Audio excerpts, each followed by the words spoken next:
Hi everyone, I'm Niels. I look after the video products for Adobe in the UK, which is an interesting job. Certainly having come on board two and a half years ago, just as the profile of Premiere Pro specifically, is enjoying renewed priority from Adobe.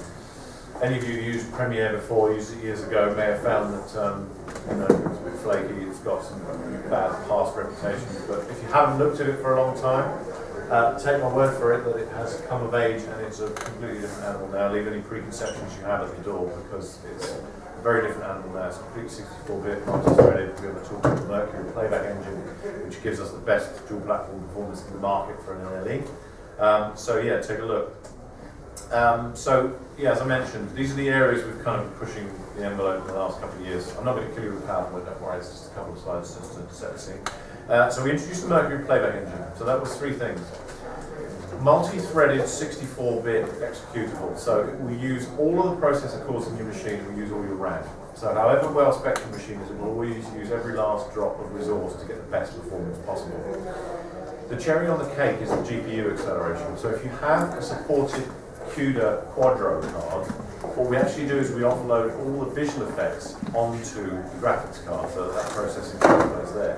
So if you're able to get 4 streams of very high complex media, 4K or whatever else playing back natively CPU based, if you have a GPU card, you'll be able to add multiple effects per channel and it'll still be real time and you won't have to render anything.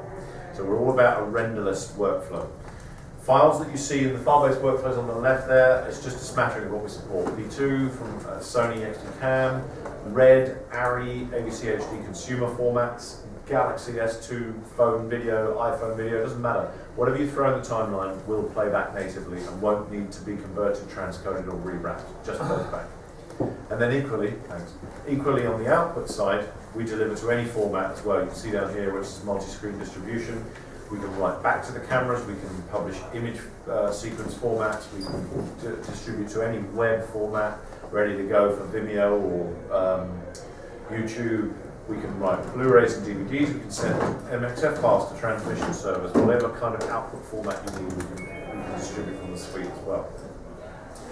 In terms of integration, we're good citizens. We can bring projects straight across from Final Cut Pro. If you send an XML in, you can load that straight up into Premiere and play immediately. With the difference that in some cases, if you were working with a non-native codec in Final Cut and you were getting a lot of frames that were saying needs rendering, that goes away and it all just plays back in Premiere. There is no rendering. So that's kind of an interesting step forward. So as I say, yeah, we support XML, we support AAF. We actually acquired Automatic Duck last year. So if any of you used Automatic Duck to move stuff between kind of After Effects, Final Cut, Avid, Pro Tools, any of those kind of interop paths that you might go across, those guys actually work for us now. So all of that interop and import capability is built into our applications. We even support OMF too. We support OMF 1 as well. If any of you get into audio sweetening or any of that stuff, we've got a tool called Audition, which has got some great kind of forensic dehissing, declicking, depopping, fixing tools in it. That can import really old projects from AMS audio files, just old kit. So we're good citizens in terms of interop compatibility. Not to mention the fact that we have very good interop between our own applications. So how many After Effects users in? A couple? Okay, a few. So quite often After Effects users will be working with applications from other packages. You might be working with Final Cut Pro across to After Effects.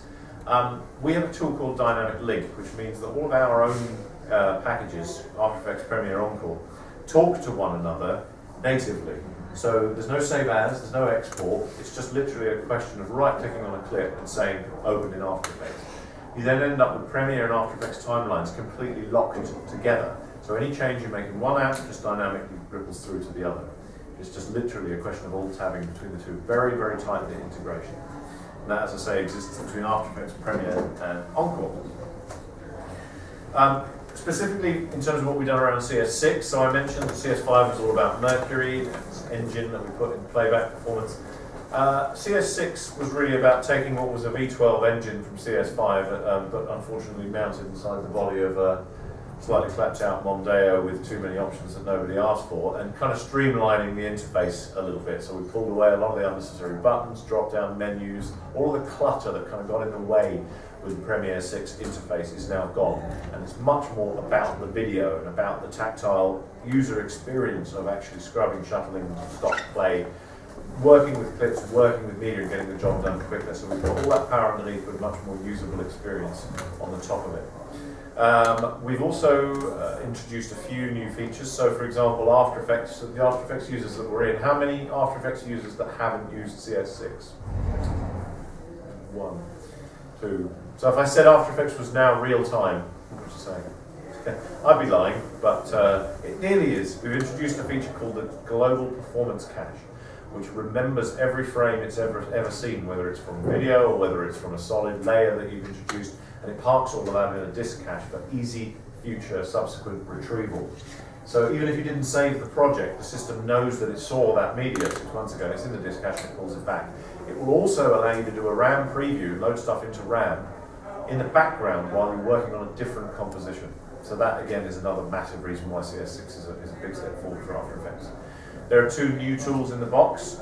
Prelude is the logging and metadata entry tool we've introduced to replace on location. That was built directly in conjunction with the BBC. So as a result of work we did with them, CNN, on a pilot program to figure out exactly what their users needed day to day to actually just get tons of footage in and manage it, chop it up and log it. Prelude was built as a result of that effort, so it's definitely got the kind of right stuff in there to be a usable tool.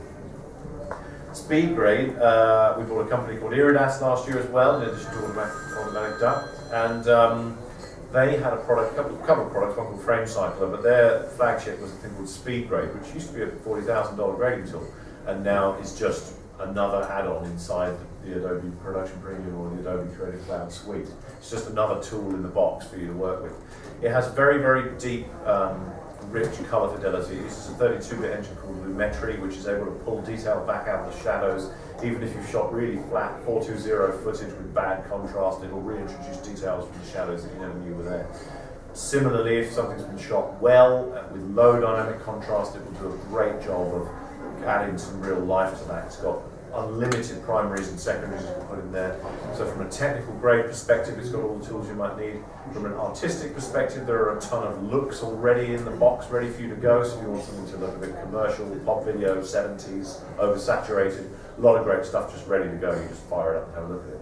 It's got awesome tools for lining up cameras. So if you shot something on 2 cameras that were not properly calibrated and lined up, and one of them's got a big tint compared with the other one, if you shoot a Macbeth chart at the beginning of your shoot and you've got all the coloured squares, it goes in and it finds the coloured squares and it just lines up your footage automatically to conform to 709 or whatever else. It's just done your technical grade for you automatically without you even with just pressing one button, which is kind of cool. So that's kind of interesting, and that will actually go some way to balancing up cameras if they're 2 completely different formats. So these days somebody might have done a 2-camera shoot, but the 2 are wildly different in terms of, you know, focal depth and image sensor quality. It will be able to line up the 2 to a degree and get them looking similar. This is a good example of how not to put a slide together. It's very busy and there's a lot going on there. It's difficult for the eye to follow. It's not very limbic, but it does show you everything we do in the tin. It shows you our complete planned playback workflow. This is all the tools that come in the Production Premium suite. And basically it's everything to get from script to screen distribution, all the tools that you might need in the middle, from the kind of inception of a production all the way through to delivery. So on the left-hand side, you're looking at Illustrator and Photoshop, you're probably well familiar with. There's also another tool called Story. Do any of you work on any script-based material at all? Script writing, shooting for a script? No?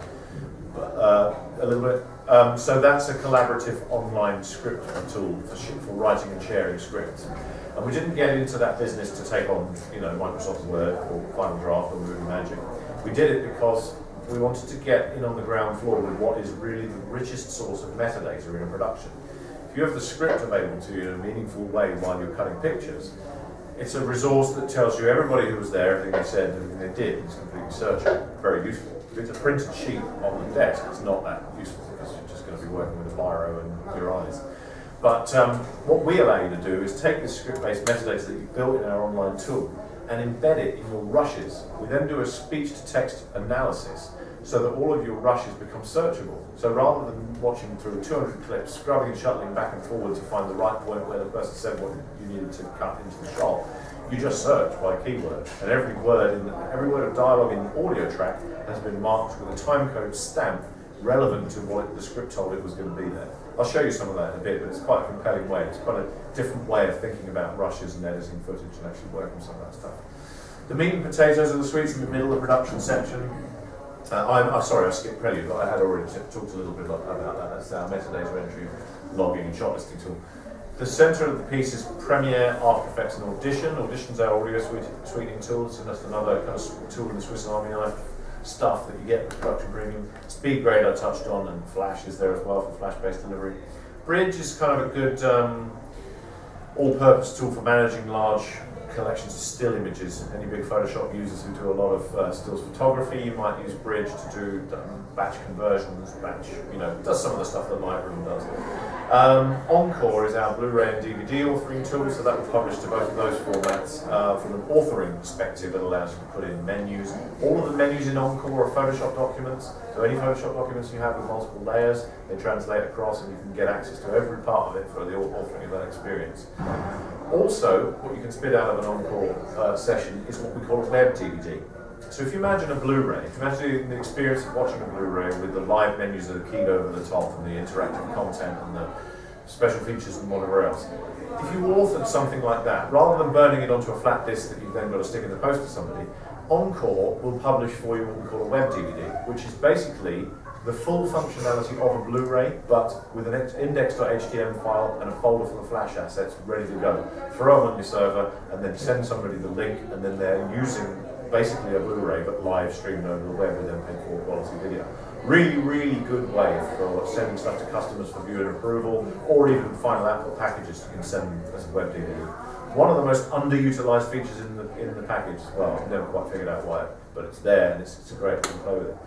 The tool underneath the little film strip is the Adobe Media Encoder, and as I mentioned, that's what spits out the media in various different formats. So you can write back to the camera, you can deliver web footage, you can make platform-based video for iPad, phones, whatever you want. Any format that will flavour a video we can spit out. So as I mentioned, the workflow is about two things, two codecs. What did you shoot and what are you delivering? In the middle, there is no need to transcode, render, wrap, convert, or do anything. All of your video and footage will be real-time playback.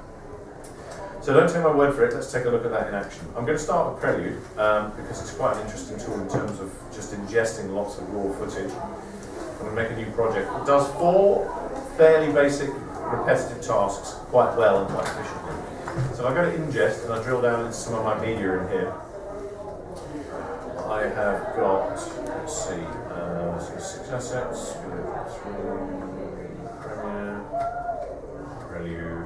I've got a bunch of stuff in here shot on Canon 5D. So this tool recognises any flavour of video format. It doesn't matter what you shot it on, it understands that video format, it can play the stuff back and it can generate thumbnails and all of it.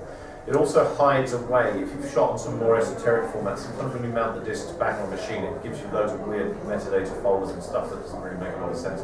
This kind of cuts through all that and just gives you thumbnails of your video ready to go. And it gives you a nice big display where you're monitoring or reviewing several clips all at once. So here we go, I have a kind of 18-way array, and I can just kind of scrub over the clips and find exactly what part of the media I want at any given point. Scrub and shuttle. I can selectively ingest as well, because what this tool is going to do, let's say I was looking at the raw contents of my camera card, I'm going to need to copy that footage off. So that's where this tool allows me to transfer the clips to the destination. Doesn't make any sense in this instance because I already have the footage on my hard disk, I'm not going to do it again. But it allows you to do multiple simultaneous copies to lots of subsidiary destinations. So I could make a raw copy to my internal drive, a safe copy to a USB drive, another copy to a network volume, and a final fail-safe copy to a deep tape archive or something like that. So you can make absolutely sure that your media is completely safe when you leave a set at the end of the day. You can also transcode some of these copies as well. So if you're dealing with really high resolution footage, maybe shot 3 or 4K, ARRI, RED, whatever, or new Blackmagic camera, there seems to be a camera out every week shooting high resolution stuff now, Sony F65, F55. If you need a smaller version of the footage, you can transcode on the fly, let's say to an H.264 or 2 megabit version that you can do the editing with, and then relink to your high resolution files at the end of the workflow. All quite useful stuff. So the sense of what ingest means if I'm not copying, if I just select a few of these clips and hit ingest, all it's really doing for me is kind of making me a shopping list of clips ready to work with. So I'll pick those 4 and hit ingest. There we go, it just makes me a list of clips there. When I load them up, we get a nice big playback window. nice big audio waveform, and good scrub and shuffle capabilities. So this is where, no matter how much footage I've shot, it very quickly starts a log, and I might say, oh, that's just fine. There's where my clapboard guy walks out of the shot. Here's where I want the action to start in anger. Go to logging, so I'm going to create a subclip here and call this shot 1. Enter. As I play through, Yellow driver has to jump over 301 feet. So I can mark an out at that point, rename that to, let's see, I can rename that to bad attempt or whatever. Or something similar, and I can put in comments as well. So this. I'm going to break the world record today. Yellow driver has to jump over 301 feet. And on my keyboard, it essentially functions in 2 different ways. First of all, as an alphanumeric word entry device, but it also works as my shuffle and scrub and transport. The world record today. Yellow driver has to jump over. So in order to kind of switch between the two, I just hold down the Alt key, so that it will kind of flip over between the 2 modes. So you don't have to keep stopping, starting, clipping, and carrying on. I can create a rough cut now, and this is just going to be a basic shot assembly. So what Prelude doesn't let you do is any kind of transitions or dissolves or anything like that. It's just purely a basic versioning tool. I can move shots around, but I can't trim and I can't create any kind of transitions between the images. What I can do when I'm finished is take that rough cut and send it to Premiere. Yes, I'll save the changes. Premiere will fire up to tell me it's got a new rough cut loaded. Here we are, and there it is. And as you can see, it's come across with all the metadata. I didn't actually save it out, but it will come across with all the metadata stamped into the media because Prelude is a live metadata editing tool. If you're working on your original camera card, any changes you make actually get burned into the clip. So you could take them off to another product, it wouldn't even have to be Premiere. Anything that can read and edit metadata can read the work that you've done with Prelude, just as a kind of, a shot listing and a rough cutting tool. So meanwhile, back over in Premiere now, if we take a look at a more sensible cut of this, you can kind of see and get a feel for what this shot is about. Just resize my interface a little bit there. Cool, we'll take a look. Well, to break the world record today, Yellow driver has to jump over 301 feet. To put that into perspective, it's like dropping off a 10-story building and then launching the length of a football field through both sets of goalposts. We'll be using the same vehicle, but as we've seen, a lot can go wrong. Fun stuff. So some stuff we worked on with Mattel, and they essentially try and replicate a lot of their Hot Wheels toys with real cars, which is kind of insane. There we go. So as you'll see then, a big overhaul of the interface in Premiere. If you've not used it before, the way it was laid out in CS5 was quite cumbersome. You had your media browser down here, you had a big project window up here, and already you were eating into a lot of the screen real estate where you should be looking at video. The players were also 4x3 and they're now 16:9. We've removed all the transport controls, we've removed all the silly buttons and drop-down menus that no one ever used. So the interface is much more about the video. So I can just scrub, shuffle, stop, play, mark in, mark out. It's much more about quick operation of using the video. And there's that put whatever effect I like over the top of that. Also, the same hover scrub function that you saw inside Prelude, I've got in here as well. So if I go to look at this, you see I've got this same idea of being able to scrub and shuttle over the footage. You've got these little orange markers as well, which are basically telling you whether a clip has been used before or not. So that's quite handy if you're looking at a bin full of tons and tons of clips and you just think, I just need a new cutaway that I haven't seen before. Find a clip with a white icon that shows that the shot hasn't been used before and throw that into your edit. In terms of the way the interface is laid out, all of these panels, when I click into a panel and it gets the orange border around it, we call it the active panel. So any functions that I use on the keyboard apply to that part of the interface. It's always been the case that if I toggle with the tilde or the apostrophe key, it blows up that panel to fill the screen. So I can do that with the bin, I can do that with the source window. If I do that with the final program window, it'll give me something close to a full screen playback, but you always still have a bit of the interface around the edge. So now we've got a new feature in CS6 where we can get a proper full screen playback of that. And it also will do a job of synchronizing the refresh rate of your graphics card to the frame rate of the video as best as possible. So you get a quite smooth playback. So I'll just load that up. undisclosed location. 4 drivers from 4 different driving disciplines. 101 feet. Now to put that into Experience never witnessed.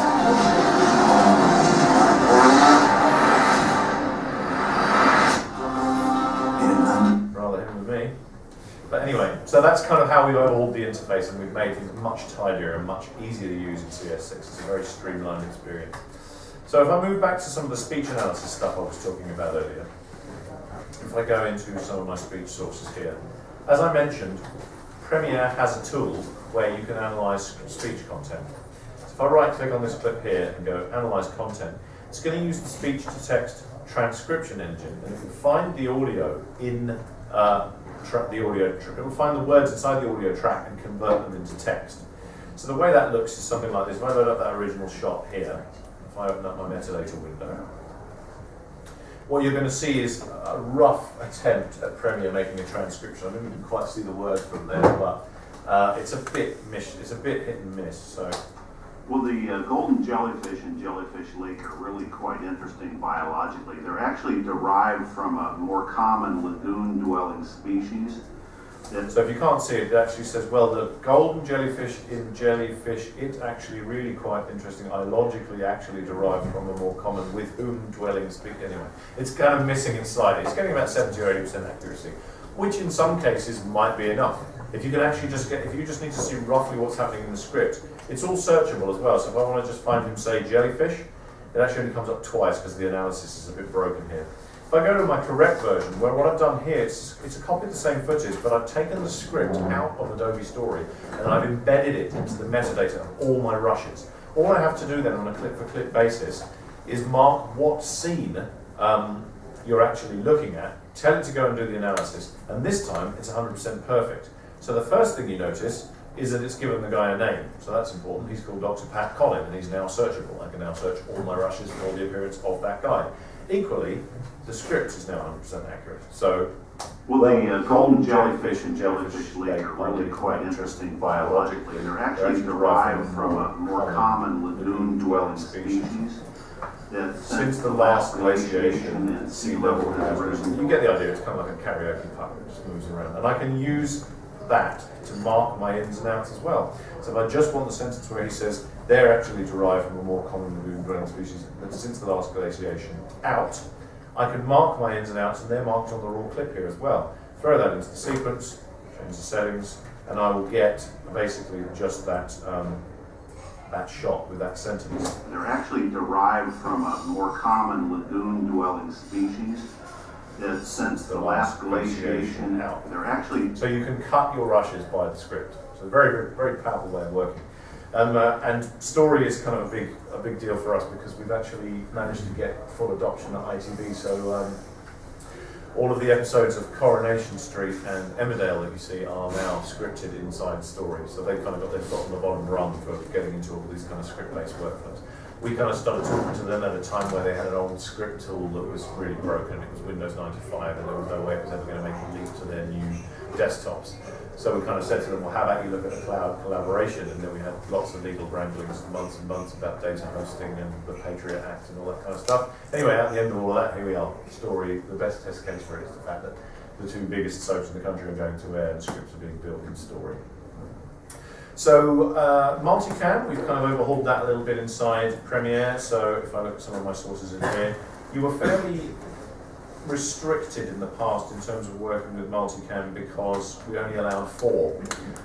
We raised the limit on that to infinity, but in practical terms, obviously your disk speed or your screen space is going to run out sooner or later. But here's a 16-way array with 11 cameras in it. And admittedly, I do have an SSD in the system. You can see that that will quite happily play back in real time. This is an Adobe Pro HD. No drop frames.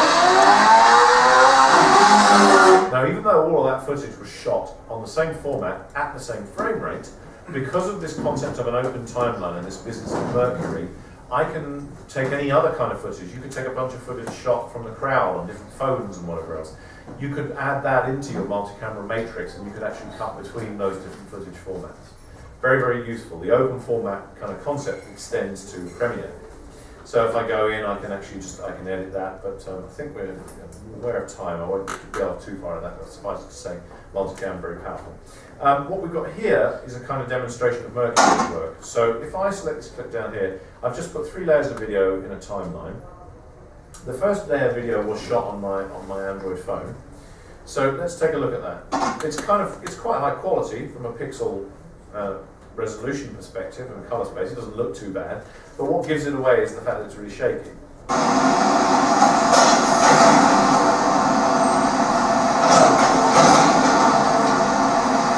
So why am I taking videos of garbage trucks, you might ask yourself. I thought the robotic arm was cool, okay, I thought my son would like it, and didn't care. So I think it's cool.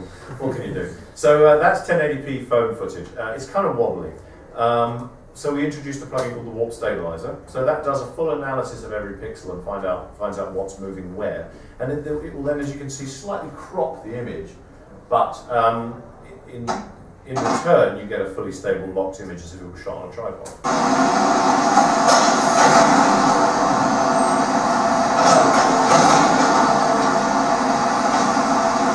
So what we have there is 1080p footage being decoded in real time, no drop frames, and a live warp stabilizer on it. To make things interesting, let's add another layer. So this layer here is actually 3K red footage. Not a lot happens until the very end, as a guy runs on. But the system is first of all able to play back a stream of 3K red in real time, which is kind of no mean feat. If I look at the processor graph, let's try that again. Whoops.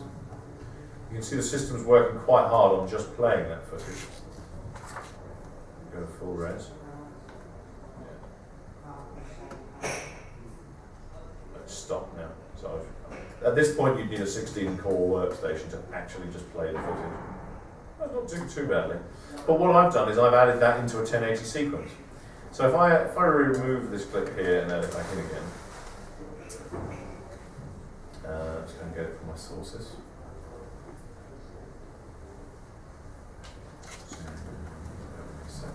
Camera formats, R3D, there we go, let's try another shot, there we are. Get a half playback. Marking in there, marking out there. If I reintroduce that into my timeline, what I've got, you see how it's like a 1080p window inside a 3K frame. Because as I mentioned, Premiere never converts anything. Everything is rendered and rasterized at the point of playback. So the system isn't going to make any ill-advised decisions about what I want to do with my media until I tell it. It's not going to convert it down to 1080 or do some irretrievable loss of quality. It's still playing back as a native 3K file, but inside a 1080p sequence. So I can right-click on it and I can say, well, I'll tell you what, just scale that to frame size. The aspect ratio is slightly different, but here you can see there's the shot scaled down to fit within a 1080p frame. What I can also do then is highlight that clip and use a motion effect. Let me squeeze this away right down quite small and put that over here. And then we'll go to playback. Even though I'm playing back a mix of H.264 1080p footage and R3D red footage, I'm still not dropping any frames, it's still playing back in real time. I have another layer on here as well, which is Sony XD Cam.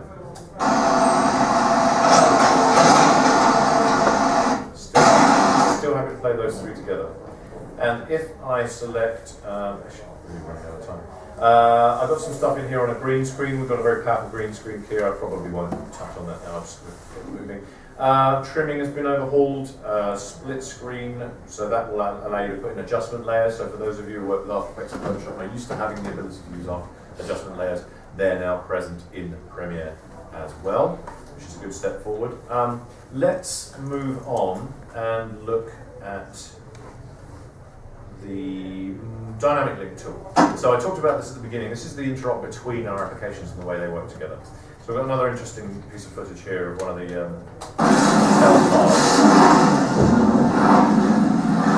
got quite a fun body kit on it. That's called the bone shaker. So let's say I want to do something with this shot that's a bit more esoteric than the effects that I have available in Premiere. I don't know, I want to put some kind of wacky warp on it or something. So all I do is I right-click on the clip and say replace with After Effects comp. At this point, it's going to make me a comp in After Effects that consists of just that one clip.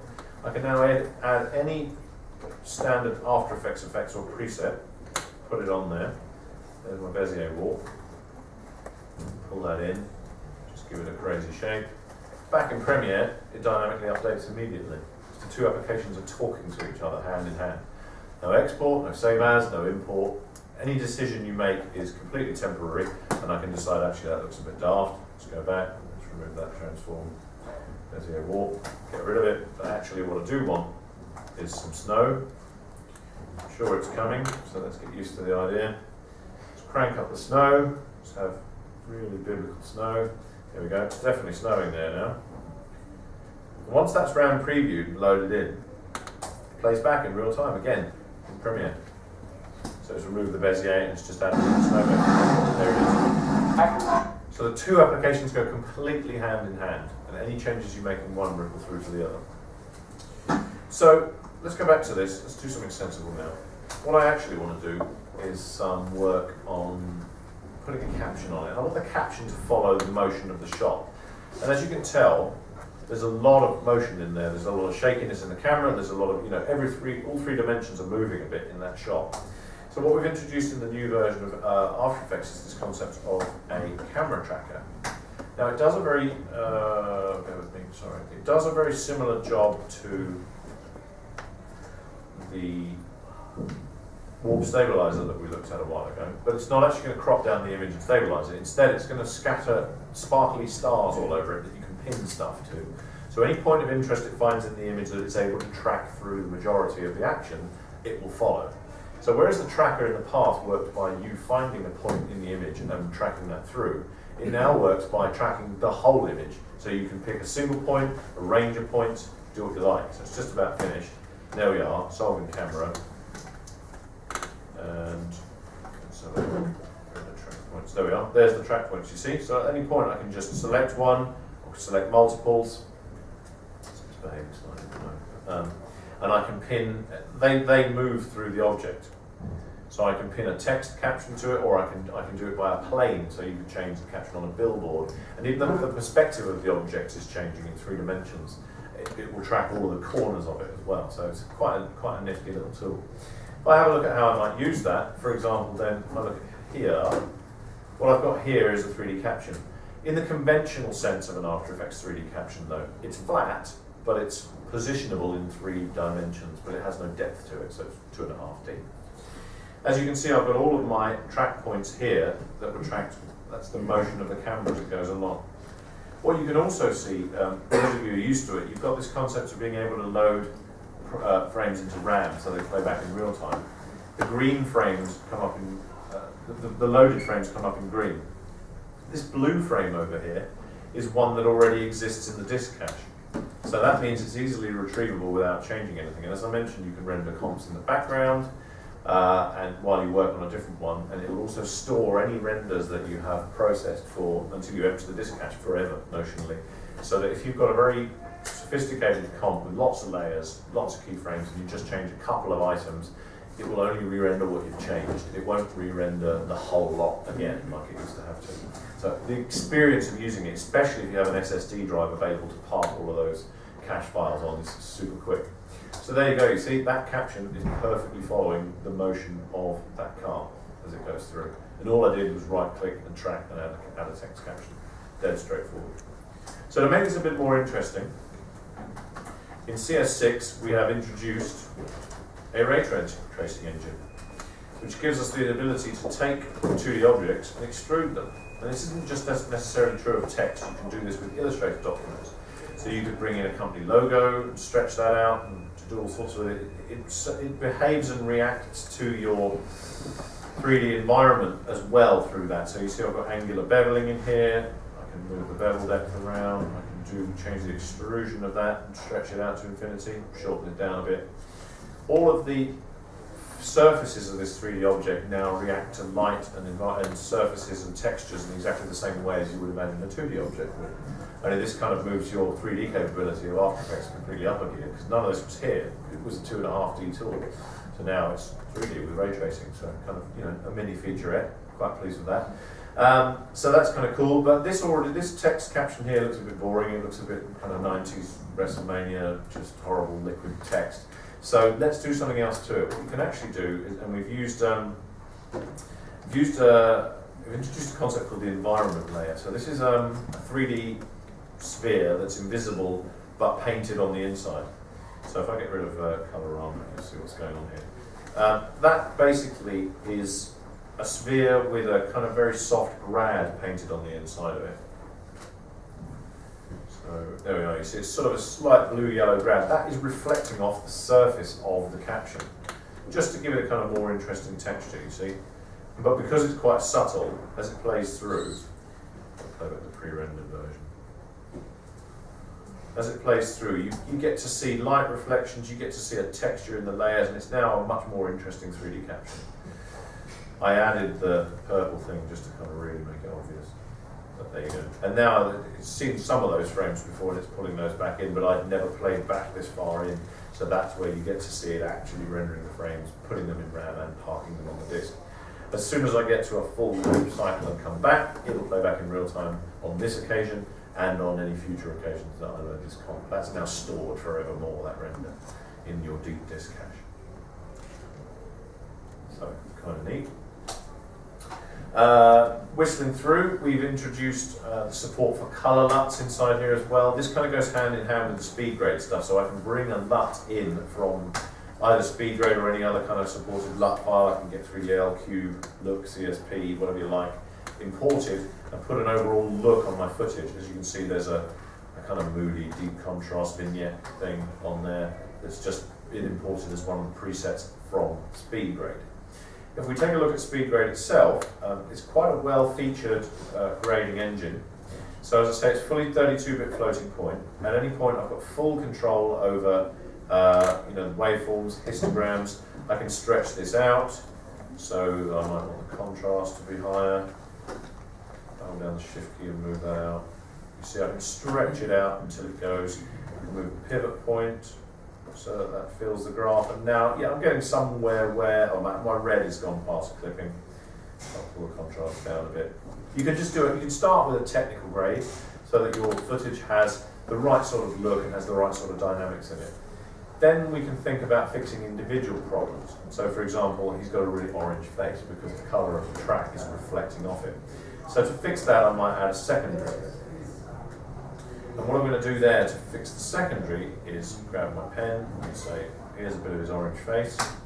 And then I can look at the map that it's created based on that. There it is. And it actually shows you the color you're keying against a white background, which is quite handy because I can widen the gamut of that out, you see. So I can start to do this. And it is reintroducing the track, but we'll fix that in a minute. And I want to get to the point where I see his whole face as a sort of orange matte. I can spend some time on this, but you get the idea. Oh, there we go. Nice orange face. Go back to here. Now, if I change the key on that, the correction, move the gain, it's going to do the whole image. You see, it's kind of put some weird vestiges on the track. I only want it to act on his face, so I'll put in a mask. I'll get a circular mask. I'm going to move to the beginning of the shot with him in it. Move that mask over his face. There we go, and just say, fine, track this for the duration of the shot. Whistles through fairly quickly, and it's going to track his face right through. And now what I can tell speed grade to do when that's done is only let the secondary act inside that mask.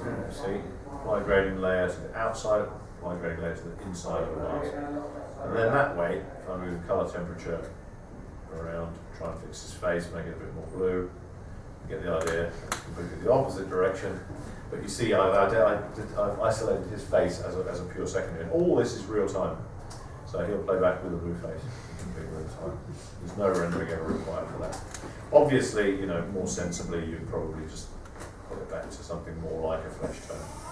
So I'll move that closer back to the middle. Come on, move, there we are. Yeah, a bit more blue, and then you'd probably just pull down the final saturation, because it's really just the colour saturation. Anyway, you get the idea. I won't give up my day job, but he looks slightly better than he did before. Quite apart from that, the technical grade and the technical correction side of things, you've got lots of preset looks. So in here I've got cinematic looks, compression 1, day for night, you've got desaturation looks. You just want to make it a bit moody, midtones, desaturation, mixed. So this is where if you've got something physically lined up so that it looks technically correct, you can put an artistic kind of look on it, you know, old 60s Kodak, whatever. That kind of looks nice, very drab, grey day. So you've got all those presets in there to play with. It supports, so from a workflow perspective, this is very much a version 0.9 introduction of the tool. The integration between this and Premiere is nothing like as hand in hand as we looked at with After Effects and Premiere. At the moment you have to either spit out an EDL or a DVX image sequence to get across to it. That will change in the future, but that's simply because this was a new product, new company that came on board. We just needed to get things ready and out the door and part of the suite, so we will be working very hard on fixing that kind of integration. And again, when you're finished, you spit out your output. Again, that can be log or lin, Cineon, DVX image sequences ready to go, ready to send out to a DCP or send back to Media Encoder to encode as a web movie or any of those formats we touched on before. Just to show you how Adobe Media Encoder looks in action, I've got a job queued up here. I've got a number of preset formats beneath that I want to actually add to there. So that's ready to go. When I hit go, it's going to do an NTSC DB, a YouTube, and an iPad version all at once. Oh, it failed. That's a redundant job from before. I'll fix that. If I go back to Premiere and send something else to it, let me find a sequence.